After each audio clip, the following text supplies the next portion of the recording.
Alabama Congressman Gary Palmer was only about 20 yards away from the shooter. He joins us now from the Capitol. Congressman Palmer, good morning.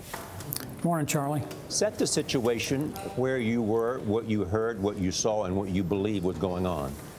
We were taking batting practice, and I was at shortstop. Steve Scalise was at second base, and Trent Kelly was at third. And when I heard the gunshot, I knew immediately what it was, and I yelled at Trent that was a gunshot. And Trent said, yeah, and turned, and then he yelled, he's got a gun. The guy was coming up to the fence. I think when he fired the first shot, he was a little bit back.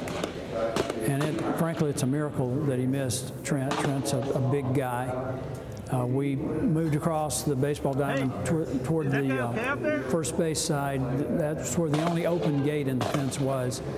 And I heard two more shots, and I saw Scalise go down. I knew he'd been hit. I knew he'd been hit low, and but I didn't know whether it was in the hip or the leg. Congressman, we are all trying to process what happened yesterday. I think many people are still reeling from it, and now come reports that it might have been politically motivated. This man apparently was unhappy with the Republican Party and had said many disparaging things. What do you think when you hear about that? What needs to happen based on the conversation that is happening in the country right now? I think our republic's in danger, Gayle. I think we're fraying at the edges. There's extremes on both sides. And I've been hearing some of the reports of what this gentleman had posted on his Facebook page, and it's not that different from some of the things that we're hearing from other people.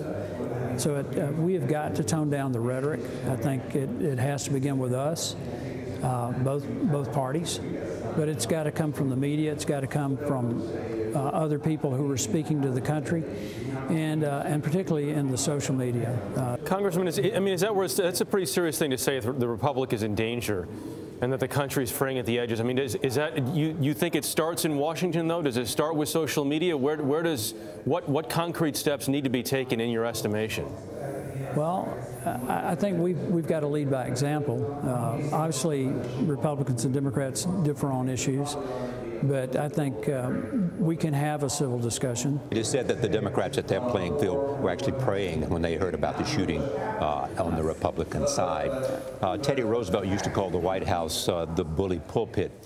Do we begin with leadership from the White House in terms of trying to cool down things and trying to create more civility and trying to create a more common ground?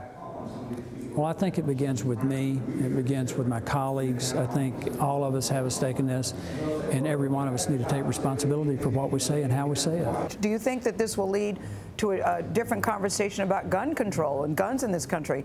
The governor said yesterday of Virginia, Terry McAuliffe, we should have that conversation. Now is not the time. I think many people thought after Sandy Hook things would change, and unfortunately, very little seems to have changed.